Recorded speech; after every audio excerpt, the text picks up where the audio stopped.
Assalamualaikum warahmatullahi wabarakatuh.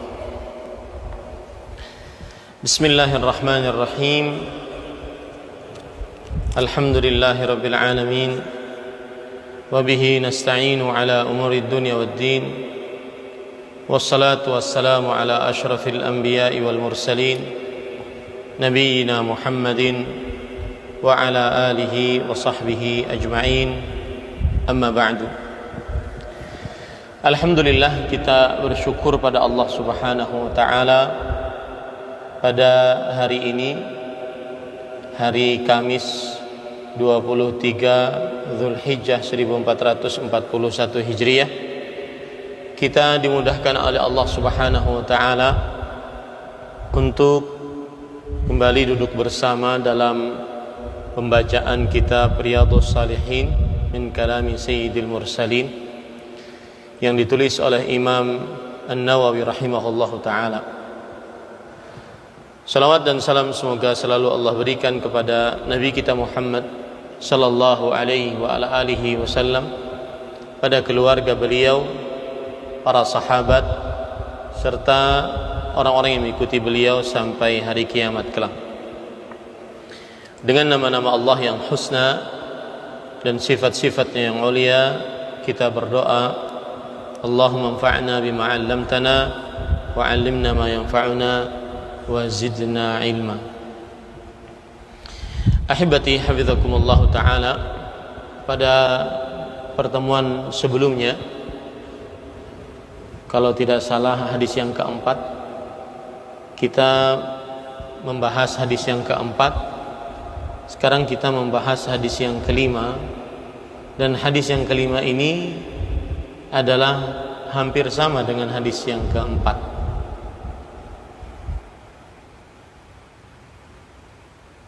Dalam suatu riwayat dijelaskan, melainkan mereka yang tertinggal itu berserikat denganmu dalam hal pahalanya. Hadis riwayat Imam Muslim. Wa rawahu al-Bukhari an Anas radhiyallahu anhu qala raja'na min ghazwati Tabuk ma'a an-nabi sallallahu alaihi wasallam faqala inna aqwaman khalafna bil Madinah atau khalfana bil Madinah ma salakna syi'ban wala wadiyan illa wa hum ma'ana habathahumul 'udhr. Hadis yang kelima, hadis sebagaimana di atas juga diriwayatkan oleh Al-Bukhari dari Anas bin Malik radhiyallahu anhu. Jadi hadisnya sama dengan hadis yang keempat, dan Imam Nawawi rahimahullah adalah ahli hadis. Kenapa beliau menyebutkan hadis yang sama? Karena pasti ada sebabnya. Di antaranya adalah yaitu hadis yang keempat diriwayatkan oleh Jabir bin Abdullah Al-Ansari radhiyallahu anhuma, sedangkan hadis yang kelima diriwayatkan oleh Anas bin Malik radhiyallahu anhu. Perbedaan sahabat yang meriwayatkan hadis ini. Anas bin Malik radhiyallahu anhu, dia berkata, kami pulang dari perang Tabuk. Ini juga hampir sama, yaitu bahkan penjelasan dari hadis yang keempat, perang Tabuk, bersama Nabi Muhammad sallallahu alaihi wasallam. Karena di hadis yang keempat tidak disebutkan, hanya disebutkan tentang perang, tidak disebutkan perang Tabuk. Nah, ini salah satu faedah yang disebutkan oleh para ulama hadis ketika meriwayatkan sebuah hadis dari jalan yang banyak. Salah satunya adalah untuk penjelasan lafal-lafal yang ada di dalam hadis tersebut. Di dalam hadis yang keempat tidak disebutkan tentang peperangan apa. Dalam hadis yang kelima, peperangan Tabuk. Bersama Nabi Muhammad SAW, lalu beliau bersabda, sesungguhnya banyak kaum tertinggal di kota Madinah. Akan tetapi tidaklah kita mendaki bukit dan berjalan di lerengnya kecuali mereka juga diberi pahala seperti kita. Mereka terhalangi oleh uzur. Dan di hadis yang keempat, uzur yang dimaksud adalah yaitu sakit. Uzur yang dia maksud adalah sakit. Ini hadis yang kelima sudah dijelaskan oleh Ustaz Aziz pada pertemuan sebelumnya. Saya lanjut kepada hadis yang keenam. Wa an Abi Yazid Ma'nin ibni Yazid ibni Al-Akhnas radhiyallahu anhum wa huwa wa abuhu wa jadduhu sahabiyun. Qala kana Abu Yazid akhraja dananira yatasaddaqu biha fawada'aha inda rajulin fil masjid faji'tu fa akhadtuha fa ataituhu biha faqala wallahi ma iyyaka aradtu fakhasamtuhu ila Rasulillahi sallallahu alaihi wa ala alihi wasallam faqala laka ma nawaita ya Yazid wa laka ma akhadta ya Ma'an. Rawahul Bukhari. Dari Abu Yazid. Abu Yazid kunyah. Abu Yazid adalah kunyah. Namanya Ma'an bin Yazid. Dan kebiasaan orang Arab, mereka ingin menghormati bapaknya, biasanya anaknya dikasih nama anak bapaknya. Jadi ada seorang anak bernama Ma'an bin Yazid. Yazid adalah nama bapaknya, Ma'an bin Yazid. Ma'an ini nanti punya anak, anaknya Yazid lagi, makanya dia berkunyah Abu Yazid. Dan ini termasuk daripada, menurut mereka, adalah penghormatan kepada keluarga atau kepada orang tua. Atau bisa juga anaknya dikasih nama dengan nama kakeknya. Makanya kadang-kadang Ahmad bin Muhammad bin Ahmad bin Muhammad bin Ahmad, itu sebabnya. Jadi muter-muter gitu aja. Nah ini sama, Ma'an bin Yazid, kunyahnya Abu Yazid, Ma'an bin Yazid bin Al-Akhnas. Ia, ayahnya dan kakeknya termasuk golongan sahabat. Ini terjemahannya keliru. Ia dan ayahnya serta kakeknya. Berarti Ma'an, Yazid dan Al-Akhnas adalah seluruhnya sahabat Rasulullah sallallahu alaihi wasallam.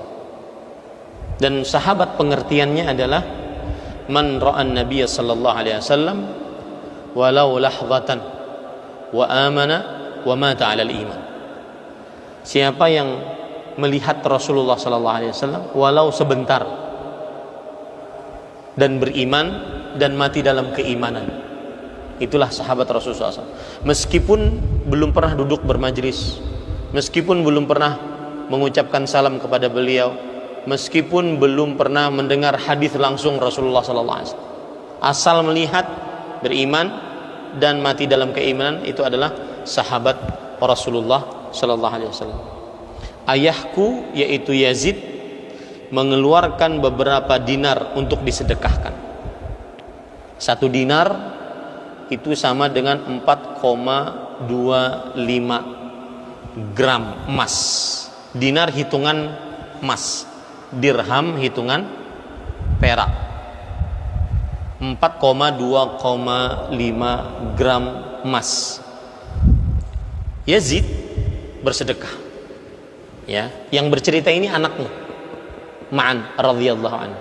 Bapakku bersedekah. Lalu dinar-dinar itu diberikan kepada seseorang dalam masjid. Imma orang itu miskin, atau orang tersebut menjadi wakil dari Yazid radhiyallahu anhu untuk mensedekahkannya kepada orang miskin. Paham ya?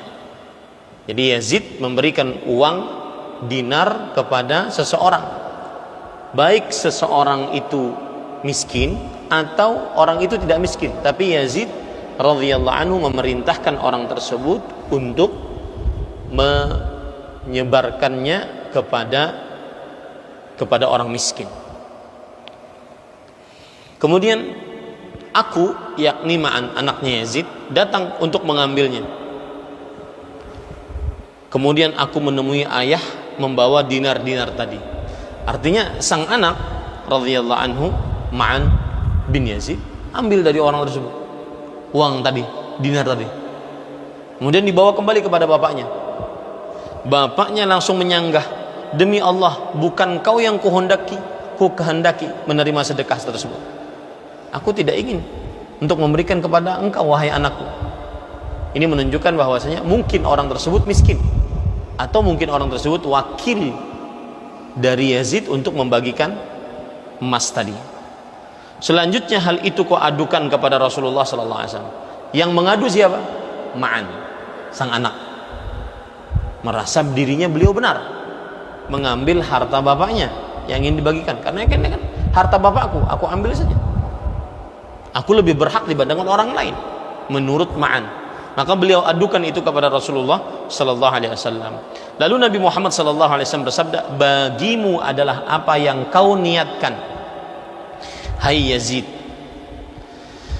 Dan bagimu adalah apa yang kau ambil, wahai Ma'an." Yang artinya, wahai Yazid, sang bapak, engkau sudah bersedekah kepada orang miskin. Niatanmu kepada orang miskin, bukan kepada anakmu. Engkau tetap akan dapatkan pahala sedekah tersebut. Dan engkau Ma'an, wahai sang anak yang mengambil harta bapakmu, engkau mendapatkan apa yang engkau ambil, karena itu memang hak milikmu. Memberikan nafkah sedekah kepada anak lebih utama dibandingkan kepada orang lain. Hadis riwayat Bukhari. Para ikhwah yang dirahmati oleh Allah Subhanahu wa taala, hadis ini inti pendalilannya adalah ketika Rasulullah SAW bersabda, "Laka ma nawaita ya Yazid."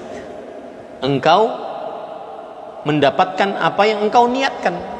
Nah, ini menunjukkan bahwasanya innamal a'malu binniyat. Amalan tergantung niat.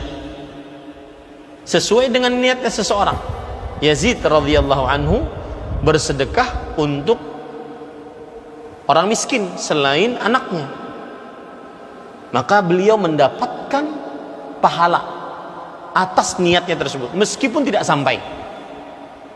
Saya beri contoh, ada orang dikasih harta zakat, ternyata yang dikasih tersebut orang kaya, tidak pantas untuk dapat harta zakat, tetapi yang memberi zakat tidak tahu bahwasanya dia orang kaya, maka gugur kewajiban mengeluarkan zakat dari orang kaya tersebut. Ya, meskipun tidak sesuai kepada orang yang diberikan zakat. Orang yang diberikan zakat ternyata bukan mustahiq, bukan orang yang berhak mendapatkan zakat. Saya beri contoh, kita bersedekah kepada orang miskin, ternyata sedekah tersebut digunakan untuk bermaksiat, minum minuman keras, berjudi, berzina, atau membeli hal-hal yang diharamkan, merokok, maka niatnya sudah jatuh.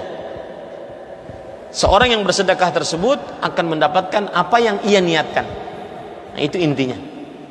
Taib. Beberapa pelajaran dari hadis ini adalah bahwa pelajaran yang sangat menarik, dan saya baru baca ini, bahwa asal hukum zakat tidak boleh diberikan kepada orang yang di bawah tanggung jawab. Saya punya istri, punya anak 4, maka zakat saya, kalau ada zakatnya ya, kayaknya nggak ada sih, zakat saya berikan kepada orang-orang selain yang di bawah tanggung jawab saya. Asal hukum zakat seperti itu. Kepada orang miskin, orang fakir, orang kelilit hutang, orang yang ingin memerdekakan dirinya dari perbudakan, orang ibnu sabil yang habis bekal. Asal hukum seperti itu. Tidak boleh saya berikan kepada istri, anak-anak. Kenapa? Karena ini istri dan anak-anak adalah di bawah tanggung jawab saya. Saya wajib untuk menafkahinya. Artinya uangnya berputar-putar situ-situ saja. Paham ini para ikhwah? Asal hukum zakat seperti itu. Orang tua juga gitu. Orang tua yang sudah tua renta, maka anaknya berkewajiban untuk menafkahinya. Maka tidak boleh orang tua yang sudah tua renta diberikan zakat atasnya. Nah, cuma ada pengecualian. Apabila ada, na'udzubillah, seorang anak tabrakan, kemudian memerlukan biaya, maka sang bapak boleh mengambilkan dari uang zakatnya untuk mengobati anak ini.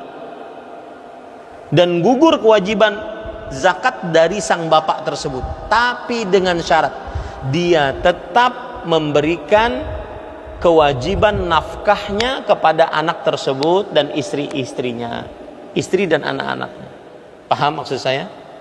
Jadi wajib memberikan nafkahnya. Kalau sang anak memerlukan sesuatu, maka boleh sang bapak memberikan zakatnya. Ingat ya, antara nafkah dengan zakat beda.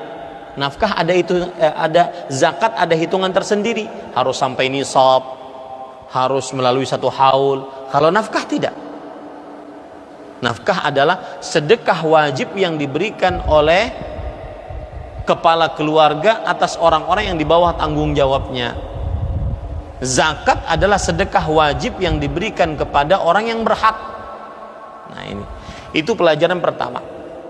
Pelajaran yang kedua, sedekah yang paling utama diberikan oleh seorang muslim adalah kepada kerabatnya dan orang-orang yang di bawah tanggung jawabnya. Wabda' biman ta'ul, kata Rasulullah SAW. Dahulukan yang kamu nafkahi. Siapa itu? Seorang suami menafkahi istri anak-anaknya. Itu lebih didahulukan dibandingkan keluarga lain. Ya, dibandingkan keluarga lain. Menafkahi orang tuanya lebih didahulukan dibandingkan keluarga yang lain. Nah ini ahibati hafizakumullah ta'ala. Nah itu beberapa faedah yang bisa kita ambil dari hadis yang ke-6. Semoga yang disampaikan bermanfaat. Dan sekali lagi hadis ini menunjukkan bahwa setiap amal akan sesuai dengan apa yang ia niatkan. Yazid tetap dapat pahalanya meskipun tidak sampai kepada orang yang dia kehendaki dinarnya tersebut. Tetapi laka ma nawaita, engkau akan mendapatkan apa yang engkau niatkan. Kemudian faedah dua tadi yang sudah saya sebutkan. Yang pertama, boleh memberikan zakat kepada orang yang di bawah tanggung jawab jika memerlukan, dengan syarat tidak boleh menggugurkan nafkahnya. Yang kedua, sedekah yang paling utama adalah kepada kerabat, terutama orang-orang yang di bawah tanggung jawab. Jadi antum para suami, yang paling utama besarkan istri, ya, gemukkan istri, gemukkan anak. Nafkahi mereka dengan baik. Bahkan ada riwayat Abdullah bin Mas'ud radhiyallahu anhu, ketika istrinya kaya, ketika istrinya ingin berzakat, maka Abdullah bin Mas'ud mengatakan, zaujuki haqqu biha, suamimu lebih berhak untuk mendapatkan zakatmu dibandingkan orang lain. Maka istrinya Zainab radhiyallahu anha datang kepada Rasulullah SAW menyebutkan tentang Abdullah bin Mas'ud, fatwa beliau. Kata Rasulullah SAW, sadaqa Ibnu Mas'ud, benar apa yang difatwakan Ibnu Mas'ud, zaujuki wa waladuki ahaqqu bisadaqati minki, suamimu, anakmu lebih berhak untuk mendapatkan sedekah darimu. Makanya kalau istri kita kaya, ya, ingin melakukan zakat, minta, boleh. Suami mendapatkannya boleh. Allahu a'lam. Subhanaka. Kalau suaminya miskin, kalau suaminya kaya, ya, maka pada saat itu tidak berhak.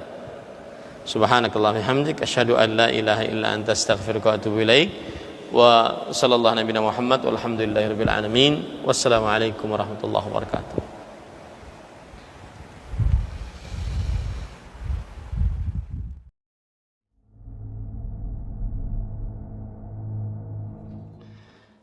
Assalamualaikum warahmatullahi wabarakatuh. Para pemirsa yang semoga selalu dirahmati oleh Allah Subhanahu wa taala. Bismillahirrahmanirrahim. Tema yang kita angkat pada kesempatan kali ini adalah amalan bermanfaat setelah kematian. Termasuk nikmat Allah Subhanahu wa taala yang Allah berikan kepada hamba-hamba yang beriman, bahwa Allah Subhanahu wa taala menyediakan pintu-pintu kebaikan agar hamba tersebut di dalam kehidupannya dan setelah matinya pahala terus mengalir. Karena penghuni kubur, mereka itu tergadaikan di kuburan mereka. Ini keyakinan seorang muslim. Amalan-amalan tidak dapat lagi dikerjakan, sudah terputus dari penghuni kubur. Apa saja yang mereka kerjakan tatkala di dunia, maka mereka akan mendapatkan ganjarannya tatkala di akhirat, dari mulai alam kuburnya. Tetapi ada orang-orang yang meskipun dia meninggal,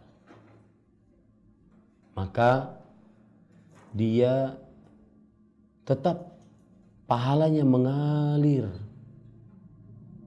dosa-dosanya diampuni, kemudian kedudukannya ditinggikan derajatnya oleh Allah Subhanahu wa taala. Bahkan pahalanya terus berlipat-lipat. Itu yang kita cari. Setelah mati, pahala kita tetap mengalir. Ketika semua orang terputus untuk beramal, pahala kita tetap kita dapatkan.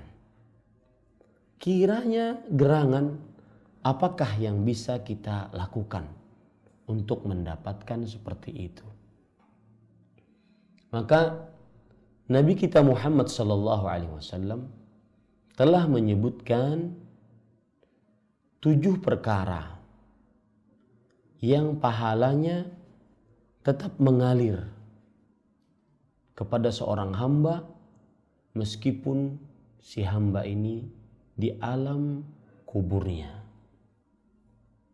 sudah menjadi satu tulang ekor. Mari kita lihat hadis berikut, riwayat Imam Al-Bazzar, dan derajat hadisnya hasan, dari Anas bin Malik radhiyallahu anhu, bahwa Nabi Muhammad sallallahu alaihi wasallam bersabda, "Sab'un yajri lil 'abdi ajruhunna min ba'di mautihi wa huwa fi qabrih.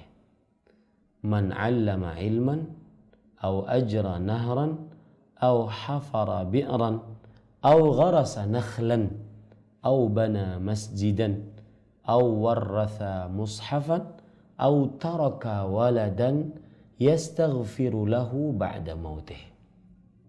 Yang artinya 7 amalan yang mengalir pahalanya untuk seorang hamba setelah matinya dan dia di alam kuburnya. Yang pertama, siapa yang mengajarkan ilmu. Atau yang kedua, mengalirkan sungai. Atau yang ketiga, menggali sumur. Atau yang keempat, menanam pohon. Atau yang kelima, membangun masjid. Atau yang keenam, mewariskan mushaf, buku mushaf Al-Quran.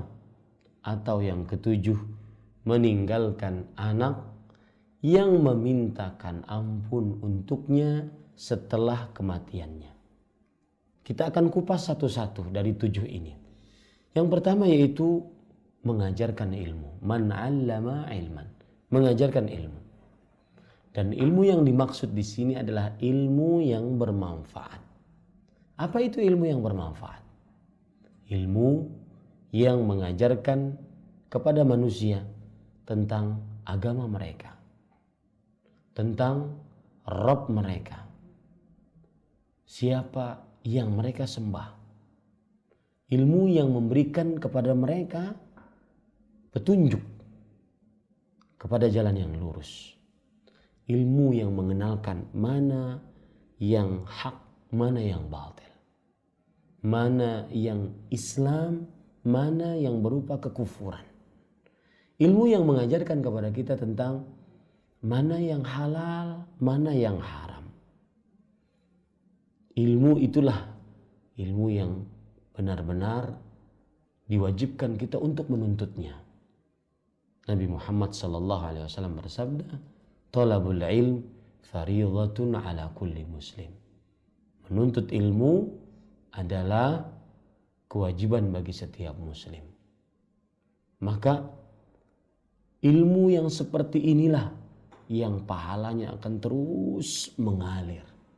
Meskipun kita sudah di alam kubur, tinggal satu tulang ekor kita dari tubuh kita, maka pahalanya terus mengalir. Itulah ilmu agama. Ilmu yang senantiasa diambil manfaatnya untuk dapat bisa beribadah kepada Allah Subhanahu wa taala. Yang kedua yaitu mengalirkan sungai. Dan yang dimaksud dengan mengalirkan sungai di sini adalah membuat sungai-sungai tersebut mengalir. Mata air yang tidak mengalir karena tidak ada tempat tertahan dibuka, kemudian dia bisa mengalir. Agar airnya sampai kepada manusia. Sampai kepada pertanian manusia. Akhirnya manusia bisa menggunakan untuk minumnya, untuk mengairi sawahnya, untuk meminumi hewan ternaknya. Dan kalau kita perhatikan, mengalirkan air ini berapa banyak pahala yang akan didapati oleh orang yang mengerjakan seperti ini. Karena dia sudah benar-benar mengerjakan hal yang sangat bermanfaat untuk manusia. Karena manusia tidak bisa lepas dari air. Seluruh aspek kehidupan mereka tidak lepas dari air. Maka itu apabila ada orang mengalirkan air ke tempat-tempat sehingga manusia sampai bisa menikmati air tersebut, maka ini adalah amalan yang sangat luar biasa. Yang ketiga yaitu menggali sumur. Menggali sumur, para ikhwah yang dirahmati oleh Allah Subhanahu wa taala, adalah termasuk daripada yang sebelumnya, mengalirkan air. Ada sebuah hadis riwayat Bukhari dan Muslim yang wanita pezina mengalirkan atau meminumi seekor anjing yang sedang kehausan. Dia berputar-putar di sumur tersebut. Kemudian diminumi oleh si wanita tukang zina ini. Maka Rasul sallallahu alaihi wasallam bersabda, "Fasyakarallahu faghafaralah." Allah Subhanahu wa taala berterima kasih kepada perbuatan seorang yang meminumi anjing tadi, dan akhirnya Allah mengampuni dosanya. Maka para sahabat bertanya, "Ya Rasulullah, wa inna lana fil bahaimi la ajra." Wahai Rasulullah sallallahu alaihi wasallam, apakah kita tatkala meminumi binatang-binatang kita mendapatkan pahala? Maka Rasul sallallahu alaihi wasallam menjawab, "Fi kulli dzati kabidin ratbatin ajrun." Setiap ada makhluk yang mempunyai pencernaan, hati yang diisi air, maka terdapat di dalamnya pahala. Itu kalau seandainya memberikan air kepada binatang. Bagaimana kepada manusia? Yang keempat yaitu menanam pohon. Kita tahu bahwasanya, dan pohon yang dimaksud di sini adalah pohon kurma. Kenapa disebutkan pohon kurma? Pohon kurma adalah sayyidul asjar, yaitu pohon, pemimpinnya pohon, paling bermanfaat, paling utama, paling banyak manfaatnya untuk manusia. Maka siapa saja yang menanam pohon, manfaatnya diambil oleh manusia, maka pada saat itu dia akan mendapatkan pahala selama pohon tersebut diambil manfaatnya, meskipun dia sudah di alam barzakh, meskipun dia sudah di alam kubur. Kita akan tambah 3 amalan yang lain, yaitu yang kelima, yaitu membangun masjid. Masjid adalah daerah yang paling dicintai oleh Allah Subhanahu wa taala di bumi ini. Ahabbul biladi ilallah masajiduha. Daerah yang paling dicintai oleh Allah Subhanahu wa taala adalah masjid-masjidnya. Karena di dalam masjid Allah Subhanahu wa taala mengizinkan untuk disebut namanya. Kemudian di dalam masjid Allah Subhanahu wa taala juga membuat manusia beribadah kepada Allah Subhanahu wa taala. Di dalamnya orang berdoa, di dalamnya orang membaca Al-Qur'an, di dalamnya orang beribadah, sholat, bertafakkur, beriktikaf, dan amalan-amalan lainnya yang begitu banyak dikerjakan di dalam masjid.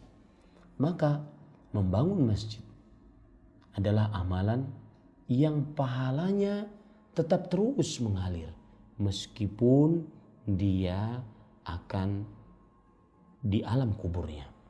Dalam hadis riwayat Imam Tirmidzi, Rasul sallallahu alaihi wasallam bersabda, "Man bana lillahi masjidan walau kamafhasi qatatin aw asghar banallahu lahu baitan fil jannah." Barang siapa yang membangun karena Allah sebuah masjid, walaupun kecil sekecil angkerman burung atau lebih kecil darinya, maka niscaya Allah akan membangunkan sebuah rumah baginya di surga. Amalan yang keenam yang bermanfaat setelah kematian, pahalanya mengalir terus, yaitu mewariskan mushaf. Maksud mewariskan mushaf ini adalah dengan mencetak mushaf, buku mushaf yang kita kenal, buku mushaf tersebut yang kita baca Al-Quran darinya, maka apabila kita wariskan kepada seseorang, kepada masjid, selama mushaf tersebut dibaca, selama itu pula mengalir pahalanya. Selama itu pula mengalir pahalanya. Selama mushaf tersebut dibaca, dipelajari, maka selama itu pula mengalir pahalanya. Dan membaca Al-Quran adalah amalan yang sangat diutamakan dalam Islam. Mempelajarinya dan mengajarkannya adalah amalan yang paling baik. Dalam hadis Rasulullah SAW bersabda, "Khairukum man ta'allama al-Qur'ana wa 'allama." Sebaik-baik kalian adalah yang mengajari Al-Quran dan yang mempelajari Al-Quran maksud saya dan mengajarinya. Maka tatkala kita mewariskan mushaf kepada seseorang, terjadilah pembelajaran Al-Quran, terjadilah pengajaran dan belajar Al-Quran tersebut. Itu yang membuat akhirnya pahala terus mengalir meskipun seseorang tetap di alam kuburnya, tapi pahala terus mengalir. Kemudian yang ke-7, yang terakhir, yaitu mengajari anak dengan ajaran yang benar, sehingga anak tersebut saleh, kemudian mendoakan orang tuanya. Dan Rasul sallallahu alaihi wasallam bersabda dalam hadis riwayat Imam Muslim dari Abu Hurairah radhiyallahu an, "Idza mata ibnu Adam inqata'a anhu 'amaluhu illa min thalathah, illa min sadaqatin jariyah aw 'ilmin yuntafa'u bih aw waladin salihin yad'u lah." Jika seorang anak Adam mati, maka terputuslah amalnya kecuali dari 3 perkara. Kecuali dari sedekah yang terus mengalir pahalanya, atau ilmu yang bermanfaat sebagaimana sudah kita sebutkan, atau anak saleh yang mendoakannya. Maka Anda wahai para orang tua, salah satu tugas Anda adalah bukan hanya sekedar menyediakan sandang pangan untuk anak Anda, akan tetapi menjadikan dia menjadi anak yang saleh yang senantiasa mendoakan orang tuanya kelak. Lisan anaknya senantiasa mahir mendoakan orang tuanya mendapatkan ampunan dari Allah Subhanahu wa ta'ala. Demikian, semoga kita bisa mengamalkan 7 amalan ini sehingga pahala kita terus mengalir walaupun setelah kita mati. Wassalamualaikum warahmatullahi wabarakatuh.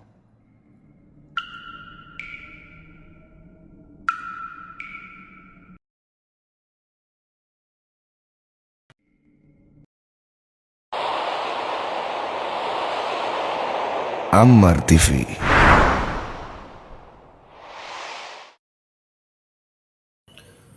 Alhamdulillah, tidak pernah berhenti lisan kita memuji Sang Pencipta Allah, satu-satunya yang telah kita imani, yakini keberadaannya. Dia yang telah menciptakan, memiliki, menguasai semua yang di langit, semua yang di bumi, dan semua yang di kedalaman lautan, terjangkau atau tidak terjangkau oleh mata manusia. Zat yang maha hidup, maha berdiri sendiri, terus menerus mengurus makhluknya. Dan dia dengan kemahamurahannya telah menggantungkan segala kebutuhan kita untuk roda kehidupan di muka bumi ini, dari makanan, minuman, pakaian, serta puncaknya adalah panduan hidup Islam dan iman dengan kalimat suci, sederhana namun penuh dengan berkah, Alhamdulillah.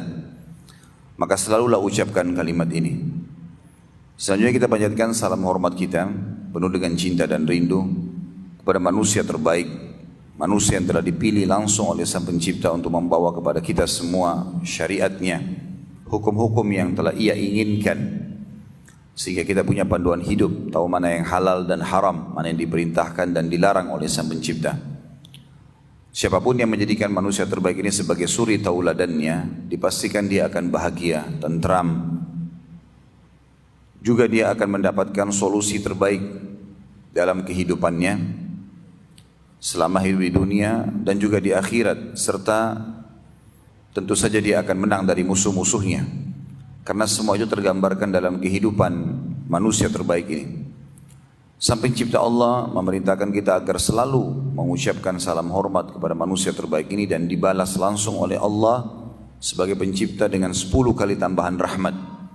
Maka sangat wajar kalau kita selalu mengucapkan salawat dan taslim kepada Nabi besar Muhammad sallallahu wa ala alihi wa sahbihi wasallam.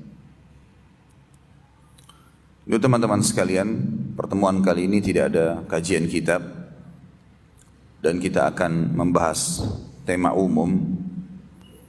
Kalau seandainya ada di antara ikhwat dan akhwat mungkin sudah pernah mengikuti tema ini di YouTube atau mungkin pernah menghadiri dalam majelis secara langsung, maka mudah-mudahan dengan mengulangi ilmu lebih berbekas.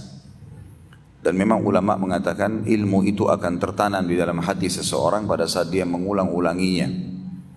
Kadang-kadang kita hadir dalam sebuah majlis, mungkin tema yang dibahas mirip atau mungkin dalil yang disampaikan sama. Tapi bisa saja mungkin dalam contoh-contoh akan berbeda. Selain daripada itu juga keutamaan majlis ilmu ada, sangat besar sekali. Dan setiap muslim harusnya selalu mengejar keutamaan majlis ilmu itu. Sebagaimana sabda Nabi SAW, sesungguhnya Allah memiliki malaikat-malaikat khusus untuk mencari majlis-majlis zikir. Dan zikir adalah ilmu. Bagaimana di dalamnya diperingatkan tentang hukum-hukum Allah dan larangan-larangannya. Maka mereka kalau menemukan itu, mereka akan saling memanggil satu sama yang lain dan memenuhi majlis tersebut dari majlis itu sampai ke langit. Belum lagi tentu keutamaan yang sangat besar. Di antaranya hadis baginda Nabi SAW, siapa yang keluar dari rumahnya ingin menuntut ilmu, maka tentu dia akan dihitung di jalan Allah atau fi sabilillah seperti orang jihad sampai dia kembali. Juga dalam hadis yang lain kata Nabi SAW, siapa yang keluar dari rumahnya tulus ingin menuntut ilmu, dihasankan oleh para ulama hadis, maka dia akan mendapatkan pahala haji yang lengkap dan seterusnya. Keutamaan yang sangat banyak dari majelis ilmu itu sendiri. Tema kita teman-teman sekalian indahnya menjadi orang yang patuh kepada pencipta atau menjadi orang soleh dan solehah. Banyak orang teman-teman sekalian yang masih belum yakin bahwasanya memang satu-satunya pencipta, pemilik, penguasa, bahkan pemusnah apapun yang ada di langit dan di bumi kecuali sang pencipta Allah. Buktinya mereka masih ragu. Banyak orang di antara kaum muslimin bahkan mengaku Islam, mereka masih menggantungkan nasibnya, keluh kesahnya kepada selain sang pencipta. Selalu sibuk pada saat sakit, tidak pernah mengucapkan ya Allah sembuhkanlah aku, tapi sibuk dari dokter ini ke dokter itu, obat ini dan obat itu, sehingga akhirnya masuk dalam sabda Nabi SAW, dan Allah berfirman dalam hadis ini, hadis qudsi, hai anak Adam, kalau engkau yakin dengan kerajaanku maka engkau tidak butuh dengan raja siapapun dari manusia. Dan hai anak Adam, kalau seandainya engkau menggantungkan nasibmu padaku, maka kau akan penuhi semua kebutuhanmu. Dan kalau kau gantungkan nasibmu pada selain aku, maka aku akan biarkan kau dengan sekutuku itu. Jadi kalau seandainya seseorang berobat dan tidak pernah sembuh, kasuistiknya sederhana. Karena tidak yakin dengan sang pencipta Allah. Dia hanya terus saja menggantungkan nasibnya pada makhluk. Kalau belum sembuh, larinya ke dokter yang lain. Bukannya malah ikhtiar, sholat, sujud, memohon kepada sang pencipta. Allah sangat memanjakan kita, membolehkan kita untuk curhat, berkeluh kesah. Dan Allah tidak pernah jenuh sampai kita hanya jenuh. Sebagaimana sabda Nabi SAW, Tuhan kalian Allah tidak akan pernah jenuh sampai kalian sendiri jenuh. Memang sudah putus asa, enggak mau lagi memohon kepada Allah, maka Allah akan tinggalkan. Tapi selama kita tidak pernah berpikir itu dan terus menerus menyampaikan semua hajat kita, makin banyak disampaikan hajat, makin sering kita curhat dan manja dengan Allah, maka makin besar pahalanya. Orang yang rajin berdoa, rajin beribadah, berzikir, sujud, membaca kitab Al-Quran, maka makin dicintai oleh Allah Subhanahu wa ta'ala. Makanya kita temukan para ulama salaf, dari sahabat, dari tabi'in, tabi'in, generasi emas Islam yang tiga. Sebagaimana kata Nabi SAW, sebaik-baik generasi adalah generasiku, kemudian generasi yang setelahnya, maksudnya sahabat yang hidup bersama Nabi SAW, kemudian tabi'in yang belajar dari para sahabat, kemudian tabi'in yang belajar dari para tabi'in. Mereka kalau sakit sedikit saja, seperti kakinya tersentuh dengan batu, langsung memohon kepada Allah Subhanahu wa ta'ala pengampunan. Kalau ini penyebabnya adalah dosa, diampuni. Lalu memohon dengan masalah itu, Allah Subhanahu wa ta'ala malah meninggikan derajatnya dan menghapus dan memberikan tambahan pahala. Meninggikan derajat dan menambahkan pahala. Kalau mereka sakit atau mereka mempunyai halangan apa saja mau keluar, selalu mengeluh, berkeluh kesah dengan Allah. Dan sebenarnya syariat Allah yang mulia, Islam, sudah mengajarkan kita itu. Mau pakai baju berdoa, mau buka baju berdoa, mau masuk kamar mandi berdoa, mau keluar kamar mandi berdoa, mau tidur, bangun tidur, mau makan, habis makan, sampai mau berhubungan biologis pun sama. Semuanya dihubungkan dengan doa, dan doa itu adalah penyampaian seorang hamba memohon kepada Tuhannya dan merendah agar Allah memenuhi segala kebutuhannya. Tentu banyak sekali kisah-kisah, mungkin mudah-mudahan nanti kalau Allah mudahkan saya mengingat, saya akan sampaikan. Tapi yang jelas kita berikan kronologisnya terlebih dahulu seperti itu. Siapapun teman-teman sekalian yang berusaha untuk menggantungkan nasibnya pada manusia, dipastikan manusia itu seperti dia. Idenya sepanjang ide dia saja dan sebanyak idenya, dan tidak ada solusi yang dia bisa dapatkan langsung kecuali kalau dengan taufik dari sang pencipta Allah. Kenapa kita tidak bergantung padanya? Begitu pula banyak orang dalam sholatnya mengatakan iyyaka na'budu wa iyyaka nasta'in, hanya kepadamu kami menyembah, meminta tolong. Tapi setelah itu minta-minta ke kuburan di sebelah masjidnya, menggantungkan batu dan jimat di tubuhnya, masih memohon-mohon pada benda-benda yang dianggap keramat. Lalu mana komitmen pembicaraan kita tadi? Para sahabat kalau sendal mereka putus ridwanullahi alaihim, mereka mengangkat tangan ke langit sambil mengatakan, ya Allah, sendal saya putus, gantikanlah. Jadi sangat luar biasa ketergantungan dan keyakinannya kepada sang pencipta Allah. Berapa banyak orang yang diantara kita sebulan penuh tidak pernah berdoa kepada Allah, tidak pernah membaca kitabnya Al-Quran, tidak pernah hadir di majelis ilmu, maka makin jauhlah dia dari Tuhannya. Ini berbahaya sekali. Orang yang patuh teman-teman sekalian kepada Sang Pencipta Allah, selalu rindu untuk berkomunikasi dengannya, hadir di setiap tempat-tempat yang diinginkan oleh Allah untuk dia hadir. Sebagaimana Salamah bin Dinar rahimahullah, salah satu ulama tabi'in, menasihati muridnya mengatakan, aku wasiatkan kepadamu, selalulah hadir di tempat dan waktu di mana Allah ingin kau hadir, dan usahakan kamu selalu pertama. Azan, paling pertama masuk masjid. Ya. Ibadah apa saja, ada panggilan haji, panggilan jihad, panggilan sedekah, maka dia yang paling pertama mengerjakan. Selalu hadir pertama di waktu dan tempat yang Allah perintahkan. Dan jauhilah semua tempat dan waktu yang Allah tidak ingin kamu di situ. Orang ke diskotik, orang ke bar, dulu dalam majlis ghibah dan fitnah, menghina-hina kaum muslimin atau apa saja. Maka ini semuanya wasiat yang emas yang disampaikan oleh Salamah bin Dinar rahimahullah. Orang yang patuh teman-teman kepada Sang Pencipta Allah, karena dia yakin Allah penciptanya, maka apapun yang diperintahkan dia kerjakan, yang dilarang dia jauhi. Dinamakan dengan, kalau laki-laki, laki-laki saleh, dan kalau perempuan namanya salihah. Sementara lawannya, orang yang tidak mau patuh kepada Allah diistilahkan dengan fajir, fasik.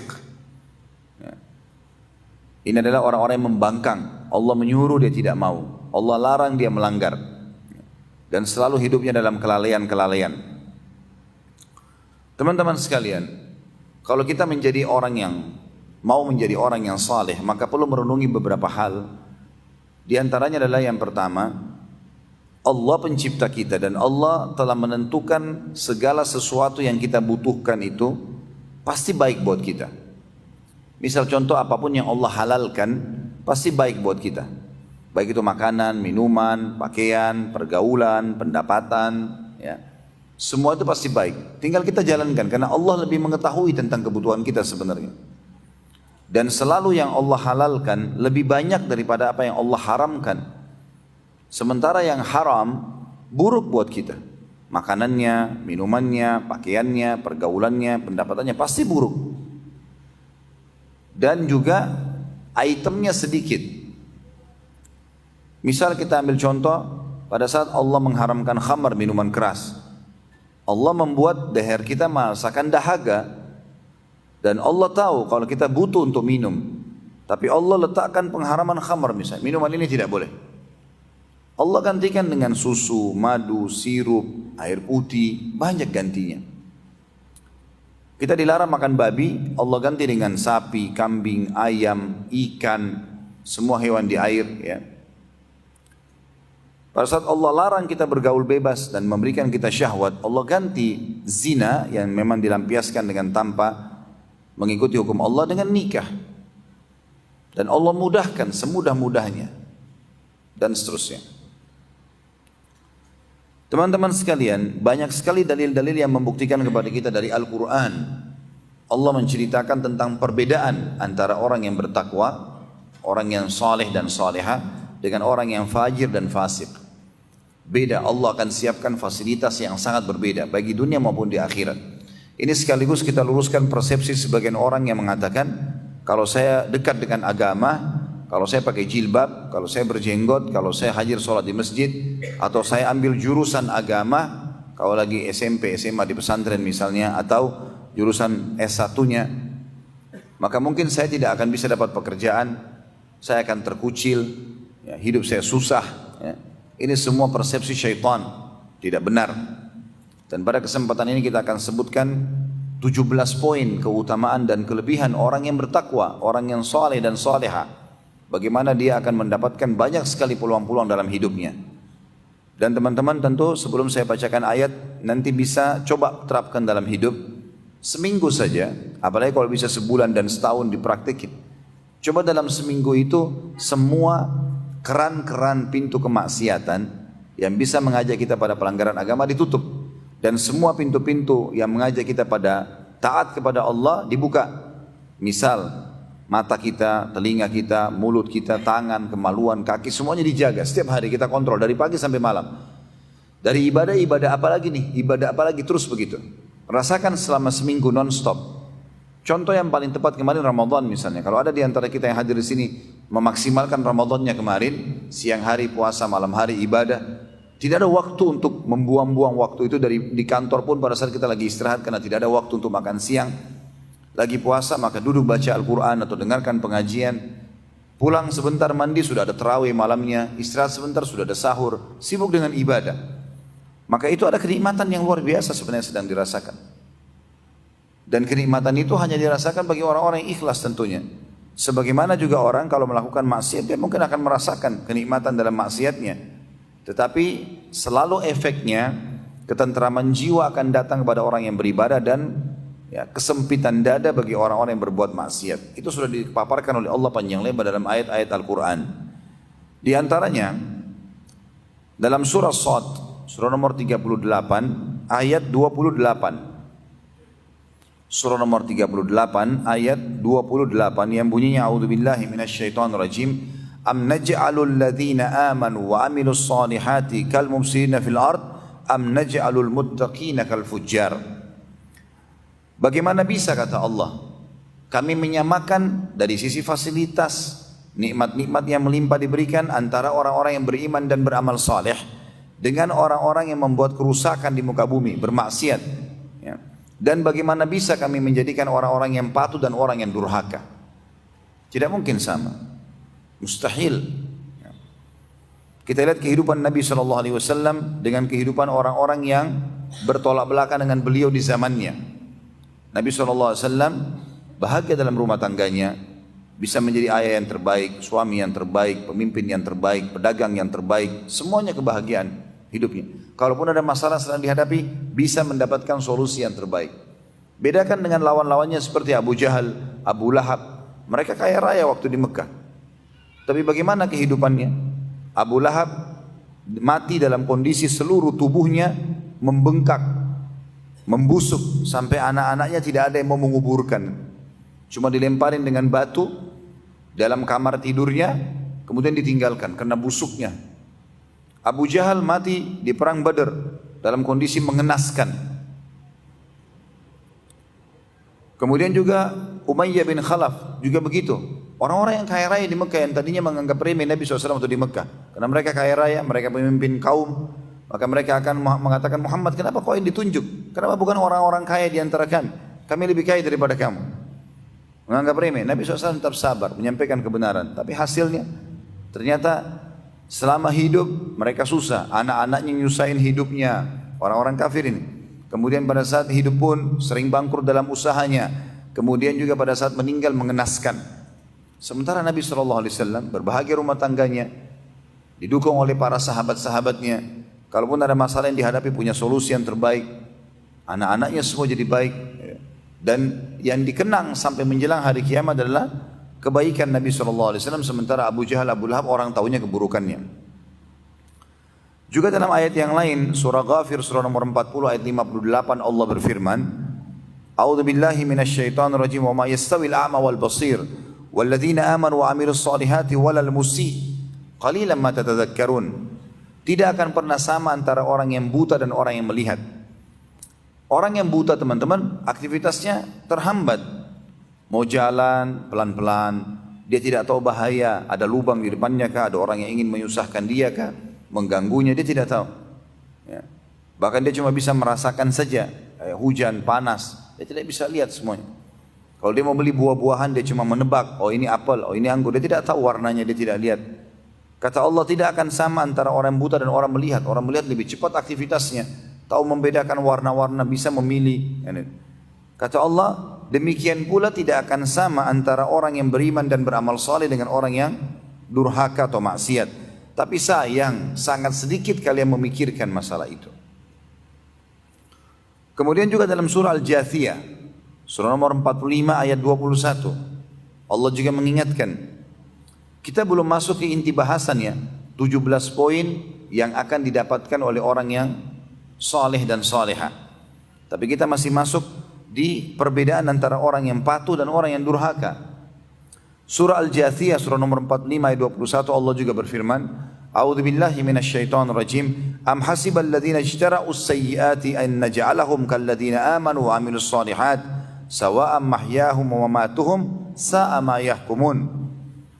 Apakah orang-orang yang berbuat dosa dan durhaka kepada Allah akan kami samakan mereka dengan orang-orang yang beriman dan beramal saleh, baik selama hidupnya ataupun pada saat dia mati? Sungguh buruk apa yang mereka nilai itu. Tidak akan pernah sama, teman-teman sekalian. Orang yang melakukan ibadah-ibadah dalam ketentraman jiwa dan fasilitas dengan orang-orang yang berbuat kerusakan. Dan antum harus adil, teman-teman sekalian. Banyak orang di antara kita tidak adil. Tidak adilnya maksudnya, mereka pada saat mau menilai, misal keadaan dia yang ekonominya pas-pasan, dia mempertemukan dengan orang kafir di sebelah rumahnya yang mobilnya Mercy. Ini tidak adil namanya. Kalau antum mau lihat bagaimana luar biasa fasilitas Allah pada diri kita, maka lihat orang yang sepadan dengan kita. Lihat orang kafir juga yang susah hidupnya seperti kita. Kita akan temukan nanti perbedaannya. Sebagaimana kita pertemukan antara kafir yang kaya dengan muslim yang kaya. Beda sekali fasilitasnya. Beda sekali. Dari ketentraman jiwa, dari kebahagiaan. Itu banyak sekali contoh-contoh dalam masalah-masalah seperti ini, ya. Jadi nggak boleh kita pertemukan keadaan kita dengan orang yang tidak sepadan dengan kita. Tidak adil namanya, gitu kan? Tidak adil.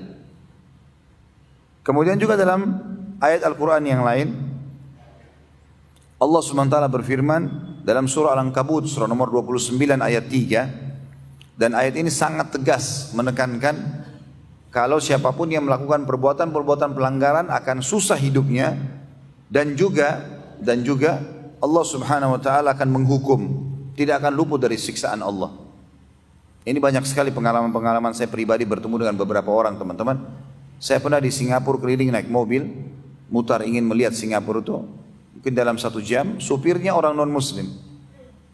Saya lihat penampilan orang ini, mungkin kalau di Indonesia sudah orang kaya raya nih. Tapi sepanjang jalan dia ngobrol sama saya, semuanya keluhan. Anaknya sakit, anaknya nakal, istrinya masalah, kadang-kadang kekurangan makan dan seterusnya. Sepanjang jalan dia mengeluh, berkeluh kesah. Jadi keliru kalau kita anggap orang kafir itu tidak ada keluh kesahnya, keliru. Saya pernah bertemu dengan satu orang non-muslim, turunan Chinese di Jakarta sini. Orang kaya raya, hartanya melimpah miliaran, banyak sekali. Kebetulan dia bersahabat dengan satu orang dari Lombok. Orang ini kebetulan pernah jadi jemaah umroh saya. Sering konsultasi, dia lagi datang ke Jakarta. Kalau dia ambil produk, dia ambil dari orang non-muslim ini. Datang ke restoran saya, waktu itu masih di Kalibata.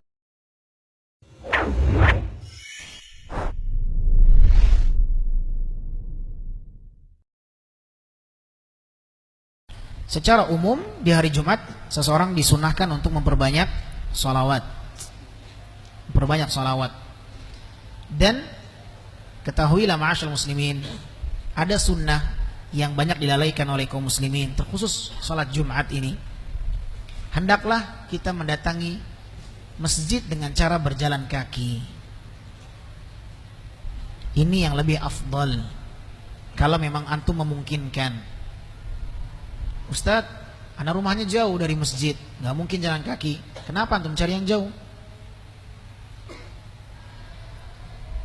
Di dalam sebuah hadis Nabi SAW mengatakan, hadis yang disahihkan oleh Syekh Al-Albani rahimahullah, Nabi mengatakan, man ghassala waqtasala wabtakara thumma masha walam yarkab thumma dana ila al-imam thumma istama'a walam yalghu illa kana lahu bikulli khutwatin amalu sanati ajri qiyamiha wa siyamiha.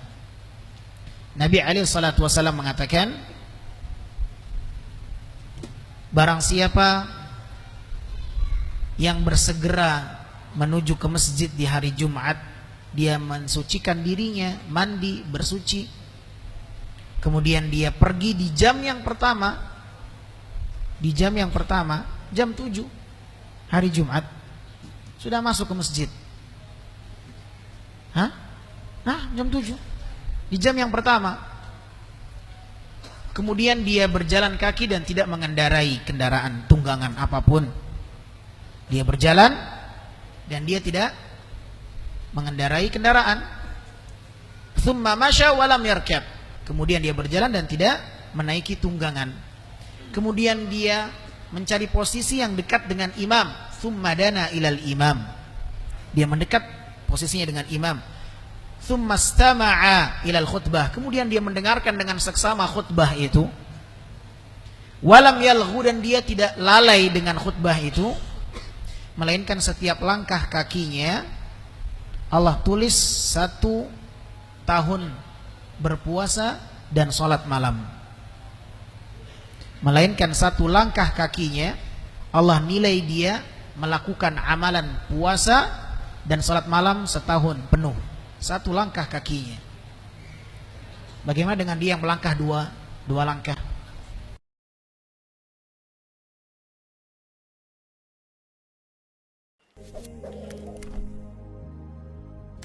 Sallallahu alaihi wasallam.